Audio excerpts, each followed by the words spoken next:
Bueno, pues abrimos hoy un nuevo gran bloque temático, la hidrosfera. Y creo que para entrar bien, lo primero es hacer un pequeño ejercicio mental. A ver, Olvidar la idea de que el agua es simplemente, pues eso, agua. Dejar de pensar en ella como H2O y poco más. has dado en el clavo. Es que, desde la geoquímica, verla solo como H2O es como mirar un bosque y ver solo madera.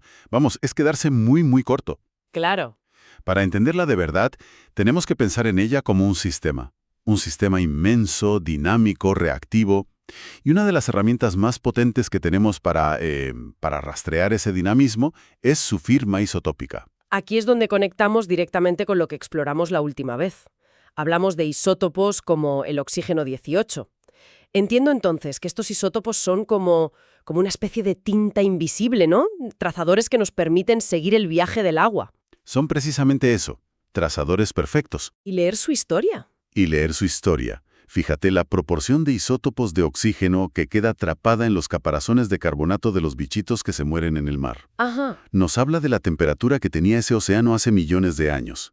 Y la firma isotópica del hielo de los glaciares nos dice el volumen de hielo que había en los polos. El agua no solo es una sustancia, es un archivo geológico. Un momento. Para. Un archivo geológico. O sea que en una gota de agua del fondo del mar o en una burbuja de aire en el hielo de la Antártida tenemos una instantánea del clima de hace miles de años. Exacto. Es una biblioteca gigantesca donde los libros están hechos de agua. ¡Qué pasada! Y es que cada molécula de agua lleva un registro de su viaje. Y ese viaje es lo que define a la hidrosfera. Es el gran conector. El sistema que enlaza la atmósfera, la tierra sólida, la geosfera y la vida, la biosfera. Vale. De química, sino también de energía por toda la superficie de la Tierra. De acuerdo, pues vamos a desglosar este sistema. Si tenemos que definir la hidrosfera desde la geoquímica, ¿de qué estamos hablando exactamente? Porque va mucho más allá de los océanos, ¿verdad? Muchísimo más allá. La hidrosfera incluye toda el agua del planeta en todos sus estados, líquido, sólido y gas. Claro. El mayor reservorio, por supuesto, son los océanos, más del 97%. Pero también hablamos de los gigantes de hielo, Groenlandia y la Antártida. Luego, las aguas subterráneas, que son un reservorio de agua dulce mucho mayor de lo que la gente piensa. Y claro, lagos, ríos, el vapor de agua en la atmósfera e incluso el agua que está estructuralmente atrapada en los minerales de la corteza. Espera. Yo siempre he pensado en el agua como el escenario donde ocurren las cosas, el medio pasivo. Pero, por lo que dices, no es el escenario. Es uno de los actores principales. Esa es la idea fundamental. Ese es el cambio de perspectiva. El agua es un agente activo. Por un lado es el disolvente universal, pero no se limita a disolver, participa en las reacciones. Ah. Es el motor de la meteorización de las rocas. Por ejemplo, disuelve minerales como la calcita, la dolomita. De ahí viene lo que conocemos como la dureza del agua. Claro, la cal que se acumula en la cafetera. O sea que esa costra blanca es, literalmente, un trocito de roca disuelta que ha viajado por las tuberías. Exactamente. Es la prueba tangible de la interacción agua-roca. Y puede ir más allá, puede transformar un mineral en otro. ¿Cómo? Pues, por ejemplo, el agua subterránea dulce, que es baja en magnesio, puede filtrarse a través de una caliza que tenga mucho magnesio, que es inestable. Y en unos cientos de años, le roba ese magnesio y la convierte en calcita estable. Es una escultora química a escala planetaria. Vaya. Lenta, pero implacable. Y además de esta faceta química, tiene un papel físico que es crucial.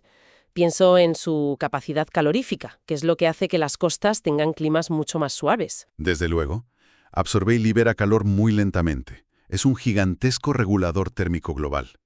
Y todo esto, lo químico y lo físico, ocurre en escalas de tiempo que no tienen nada que ver entre sí. Y este es un punto clave. Espera, si el agua está en sitios tan distintos, se mueve a velocidades diferentes. ¿El ritmo no es el mismo en todas partes? Precisamente, es lo que llamamos el tiempo de residencia. Una molécula de agua puede estar en la atmósfera, pues, unos 10 días. Muy poco. Muy poco. Si cae en un río, su viaje hasta el mar puede durar semanas, meses. Pero si esa misma molécula se hunde en las profundidades del océano, puede pasar más de 1500 años formando parte de la gran cinta transportadora oceánica. ¿Qué es esa corriente submarina gigante que mueve el calor por todo el globo?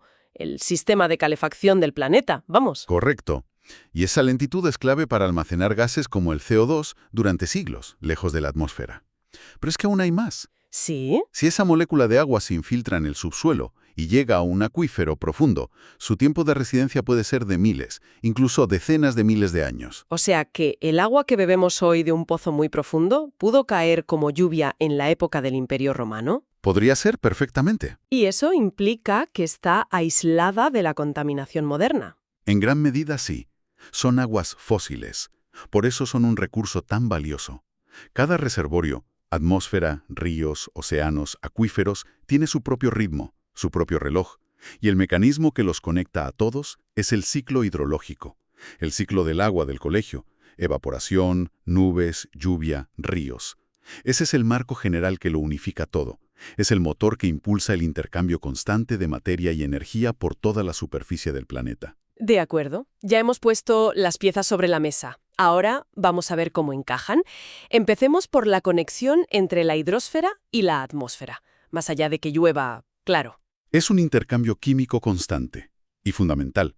Cuando el agua se evapora, sube como H2O puro, pero en cuanto se condensa en una nube, empieza a interactuar. Y lo fascinante, geoquímicamente, es que el dióxido de carbono que hay de forma natural en el aire se disuelve en esas gotas de lluvia y forma una pequeña cantidad de ácido carbónico. Entonces, ¿me estás diciendo que toda la lluvia del mundo, hasta en el lugar más prístino, es por naturaleza un poco ácida? Exacto. Es una acidez muy débil, pero suficiente para ser un agente químico, y cuando esa lluvia cae, empieza a disolver las rocas. Claro. Ahora bien, si a esa atmósfera le añadimos óxidos de azufre y de nitrógeno de los combustibles fósiles, pues tenemos la lluvia ácida, un agente de meteorización mucho más agresivo. Y por eso vemos cómo se deterioran los monumentos de piedra caliza en las ciudades. Se los come literalmente. Justo. Es la prueba visible y acelerada de un proceso natural. Y esto nos lleva directamente a la siguiente conexión. La hidrosfera con la geosfera, con la Tierra sólida. Vale.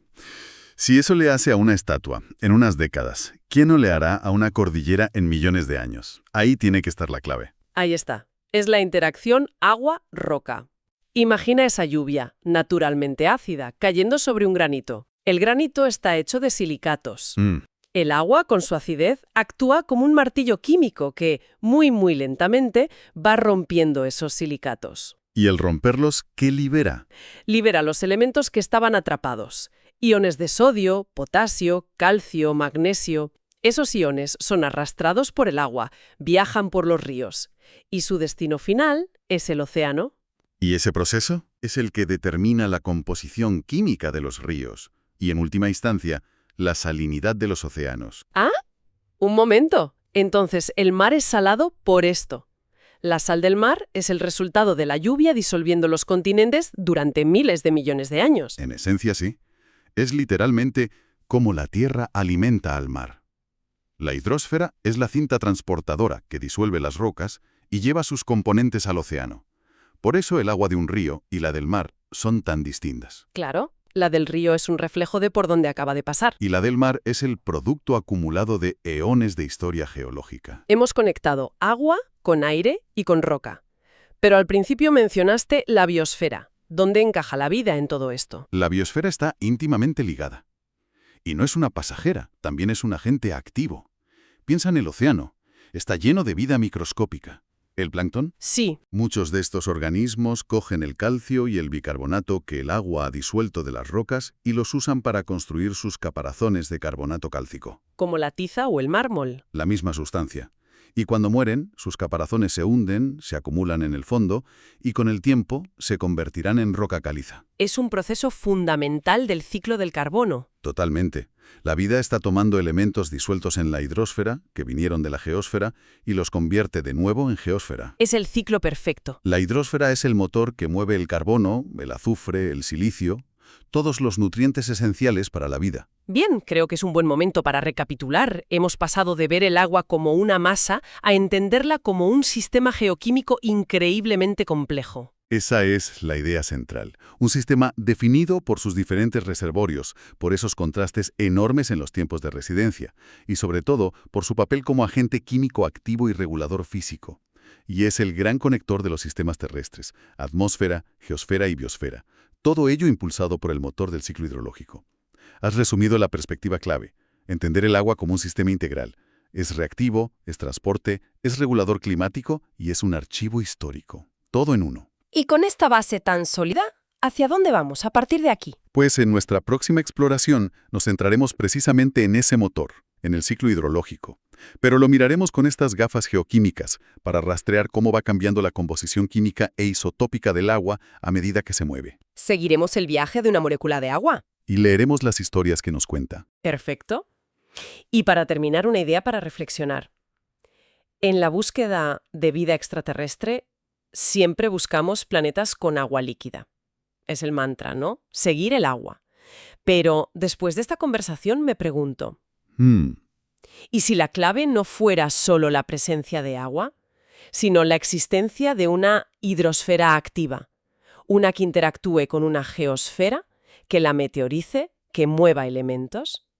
¿Podría un planeta que fuera solo océano, un mundo de agua, sin continentes que erosionar, ser en realidad un lugar geoquímicamente estéril?